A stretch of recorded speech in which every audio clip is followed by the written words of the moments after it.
I just got done putting in over 15 hours into Mario Kart World's free roam mode. And of course, this is the mode where most of the negatives come through with people's reviews, that the world is kind of bland, it's just got nothing but these P-switch missions, and there's just a lot of emptiness to it, and it feels like it just doesn't do enough. Well, this was something that was also a huge concern of mine before jumping into this game, and yeah, as I was watching the P-switch missions be uploaded by Nintendo, I had a little bit of worry that they were going to be very repetitive, and I just wasn't going to care that much. After 15 hours of playing this mode, I have to be honest, I absolutely love it. I'll be honest with you, free roam mode definitely could have more in it, and I was really hoping for a story mode and stuff, and I'll talk about that in a second, but from what I've just able to sit down, relax, and play, it was an experience, honestly. All 15 hours that I've actually played of this mode, I spent just driving around and covering each region one by one, and collecting everything that I could from each track and each region. I think there's a total of 394 P-switches in this game. I could be a little off there, but I was actually able to collect around 350 from my first go-around. So pretty close, honestly. Pretty proud of myself with that. Now, for the last like 40 or so, I'm probably just going to find a guide, or I know there's someone's made an app online to find them, which is another complaint of mine, but you know, I'll talk about that when I get there. But first off, let me just say, Nintendo cooked with free roam. I mean, not to the degree of what people were thinking, but these P-switch missions, it's like serotonin to the brain, where like I have to go find them. I see them in a distance, and it's just like an exciting, you know, joyous feeling I get. And just doing all these P-switch missions, they are so unique. There's only like 3 categories. There's like reach the gold flag, reach the gold ring, or simply just collect the blue coins. And honestly, with there only being like 3 main categories of missions, they're very unique and dynamic overall. You'll see mechanics that aren't shown or present really in anywhere else in this entire game. You'll see enemy spawns of all types. You'll see tons of mechanics like vines that you can ride, and some that you can even control, or giant things in the ocean appear, and even interactable enemies and objects that just completely change some of the mechanics, and to the point where I can't believe these things don't appear anywhere else, like in the main races, which once again I'll get into later. But oh my gosh, like I was thoroughly impressed with a handful, more than a handful, I'd say almost over half of those P-switch missions of the giant 400 total.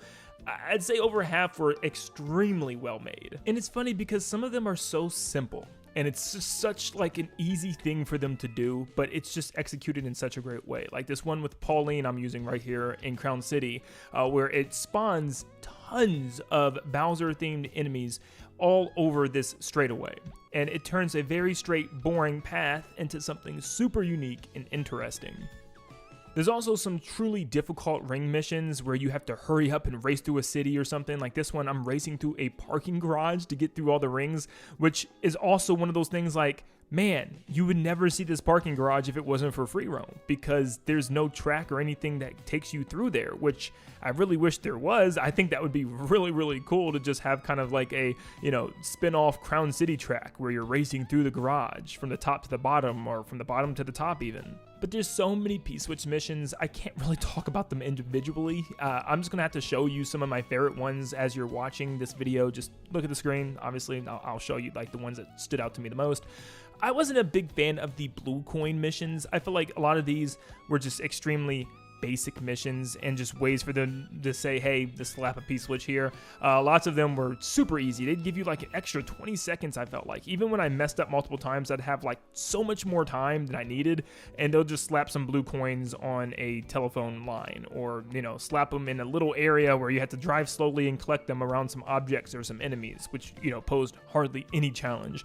Where there's a lot of them that did pose a lot of challenge. For instance, it's called like try your luck of skill or something like that, or try your hand at skill with these or something like that. And they're numbered. You know what I'm talking about when you see them. But they're some of the hardest challenges, which, you know, had me redoing them over and over and over again. I also think they're very well implemented. Lots of them lead to other ones as well, which is really cool. And also, it gives you some options to help yourself and correct yourself. You know, the rewind feature is probably the best feature in this entire game. Oh my gosh, if you have not done the P-switch missions in free roam, you don't understand yet. this rewind feature is everything. More than just for the P-Switch missions, also for collecting those gold Peach coins, and also just collecting the boost panels and everything that you need to collect in this world. But still on the track of P-Switch missions, I think my biggest complaint with them is the fact that they're not used in the actual game. No, I'm not saying that the actual races or even Knockout Tour needs P-Switches. I'm saying it needs what the P-Switches bring to free roam, because I'm telling you, that's the biggest issue with Mario Kart World right now. I'm actually having more fun with free roam than I am the actual online racing of a Mario Kart game. And that shouldn't be the case, you know what I mean? And I feel like a lot of people may not be in that same boat, but if you play through a majority of these P-Switch missions, you'll understand what I'm saying, where I feel like some of these mechanics are so unbelievably good, they could just be slapped onto these intermission tracks without changing the track at all, and instantly it would make the track 10 times better. But back to that variety, like I said, you'll be seeing mechanics and enemies and objects and creatures that you don't get to see really in the races. Like, it has you interacting with the dinosaurs of Dino Dino Jungle or the dolphins of the ocean, and there's just so many other ones that I just can't even explain all here. Not to mention, there's a lot of missions that also have you utilizing your items to reach the goal, kind of similar to Mario Kart DS's mission mode, where, you know, you might have to throw your shells at some enemies, use the super horn, or even the feather to jump over certain obstacles. And I love that. It's really taking every aspect of the game and including them in multiple different mission genres. And for some people, maybe this just isn't your cup of tea, but just driving around this world and seeing P-Switches almost every single 10 seconds I drive in one direction was extremely satisfying. And it used pretty much this entire open world to create huge obstacle courses with these P-Switch missions. So I feel like the open world was used in a great way for this, but I still have a complaint with this world because it still just feels like a huge missed opportunity.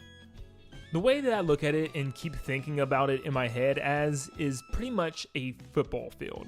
Imagine a brand new high school builds a huge football stadium and field that sits thousands and thousands of people. It's one of the biggest high school football fields that you've seen in a long time, and it's beautiful, but the only problem with it is you don't have a football team, and they don't really play football on that field at all. Yeah, it's just used for fundraisers or field day or for different events for the school, which are fun events, and there's a lot of fun things that you can do on it with field day, and then you utilize the entire field to its full capacity, but still, you never play football on the field.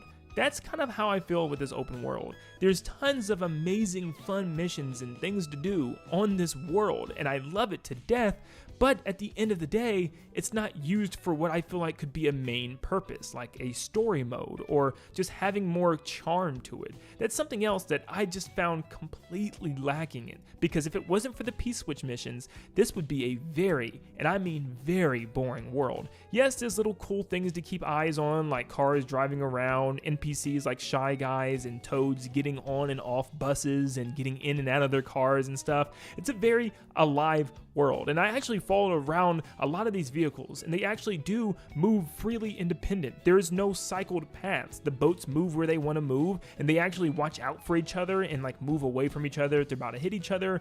Planes fly, take off, and land. The train actually goes to a train station, and I believe it goes into a giant pipe in order to turn back around to go back around the map, which is super, super cool. So I've seen a lot of cool things, but it's still missing that charm, in my opinion. You know what I mean? That charm from like Breath of the Wild, where you found a cool callback location to a past game, or some type of Easter egg or reference that was really, really neat. And same thing with like Kirby and the Forgotten Land. HAL Labs was so good at that in that game, just having tons of little secret Easter eggs hidden that you could find in each and every single level that just gave you a certain amount of coins when you found it and stuff. And there are piles of coins that are scattered in specific spots, mostly on the tracks, but I wanted more of this. I wanted more things to secretly find so I can call my friends up and say, hey, did you notice this little secret area on this part of the map that has this cool secret? You know, I didn't really find much of that. Lots of it was just empty, you know, open areas, open fields, open sand dunes with not a whole lot going on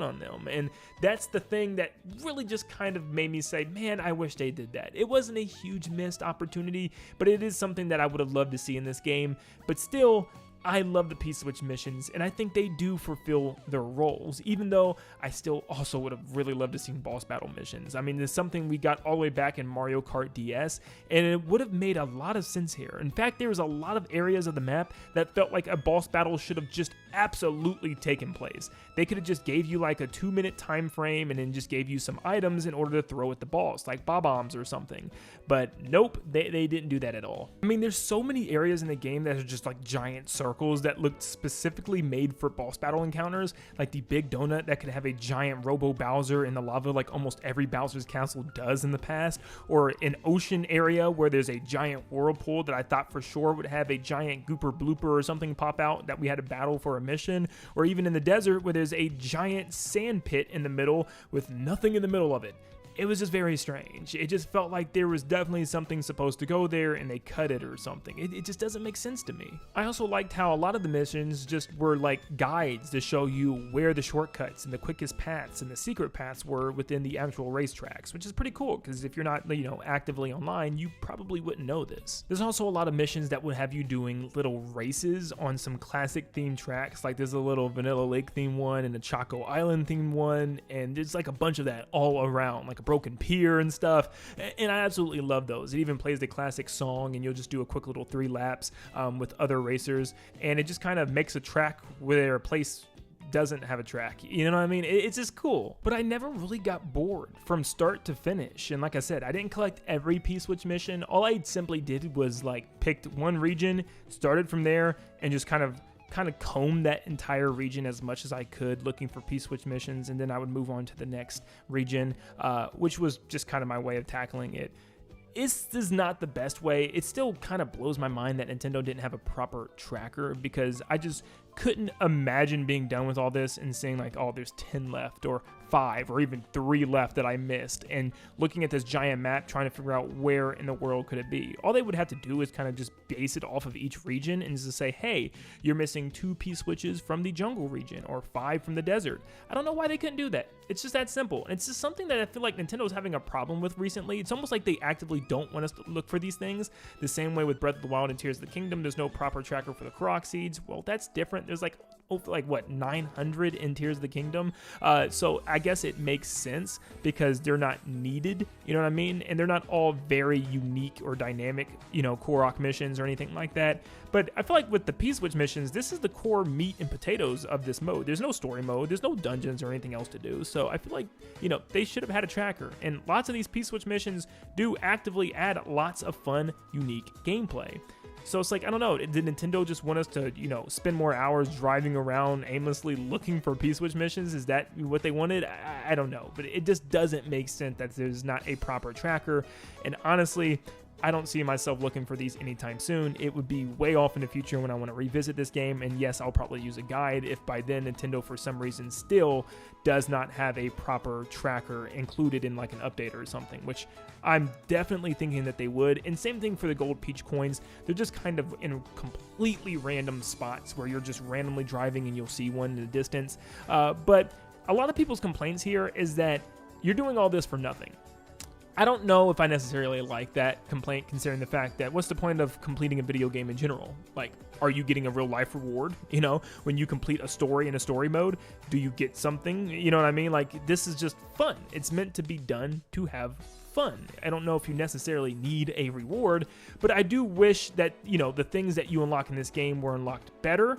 For instance, like you can use your coins to unlock carts, but you're pretty much done with that right away, so that kind of gives you no incentive to collect any coins when you're going through free roam once you unlock all the carts. And the same thing for like the pink gold coins. I still don't even know what half of them do. I think they just kind of give you stickers, a bunch of stickers that you can only put one on your cart at a time. So I get it in that vein, and also, like, for instance, unlocking characters is an absolute pain in this game, so I kind of wish they just tied unlocking NPC characters to some type of free roam. Like, maybe there's a specific P-Switch mission that you got to complete in free roam, or a certain amount that you have to complete in each region to unlock an NPC character that's specific from that region. Like 10 P-Switch missions in the haunted area will give you swoop. You know what I mean? Something like that would have been really cool, but nevertheless, you know, there's no real reward for doing any of this. I don't think you necessarily need one for the P-Switch missions. I think they're just pure fun, and honestly, I don't understand how you couldn't have fun with these missions. They really are just a blast just to play around and just drive around, and I think that's the thing of this free roam. It's not meant to be a story mode type of thing or like a huge fun interactive open world. It's meant to be a giant skate park. You can trick off the NPCs, you can ride on the walls and jump off the rails. It's very much like a Tony Hawk Mario Kart game is kind of the feeling I got the entire time playing this game. It's a great open world fun theme park. That's about it, you know what I mean? And I don't think it's a bad thing inherently. I think honestly and truthfully, if a lot of these mechanics were in the actual racing of this game, I don't know if I would take off too many points, if any at all, from the free roam, because I feel like it's doing what it's meant to do. I just feel like Nintendo's advertising of it didn't really do it justice. I mean, they kept making it seem like they were hiding something big. I mean, they would even tell us all the time, just stay tuned, there's some big things coming with this mode. There weren't big things coming. It was just, oh, there's a lot of P-Switch missions. Cool. There's a lot of little obstacle courses and stuff that you can do, but, you know, it's just still missing. Like I said, it's a football field without the football team. I know this is random, but I just found this clip. I'm sorry, I'm just jumping in to say, like, look at this. Look how cool this is. I didn't know you could even drift and grind on the Dragon Eels' backs. Could you imagine if they actually incorporated these within the intermission tracks and there's a bunch of them that people could actually ride in order to move forward? Why isn't that a thing? This is such a great mechanic that's just being untapped. So yes, it's not perfect, but I would be absolutely lying to you if I said I didn't have a blast with playing with the free roam. Like, the last 15 hours was literally all free roam. I didn't even want to play the races, especially after the online update that got rid of 3-lap tracks. I decided just to spend all my time in free roam, and honestly, this has been the bulk of my fun, believe it or not, which I already know I am going to be an underdog on that, because a lot of people don't like the free roam and spend lots of their time racing, where I think I was just the complete opposite, because it felt almost like an open world 3D Mario game. Even though it's not quite there yet, it's very, very close. I mean, to the point that sometimes you're almost doing 3D platforming so much with these carts. I mean, there's times where you're jumping to the top of buildings and flying to the top of skyscrapers, and it just shows how good this game could be. If anything, it's kind of like them dangling a donut in front of my face, like, oh, you're so close, you can bite it, you're so close, but it's just not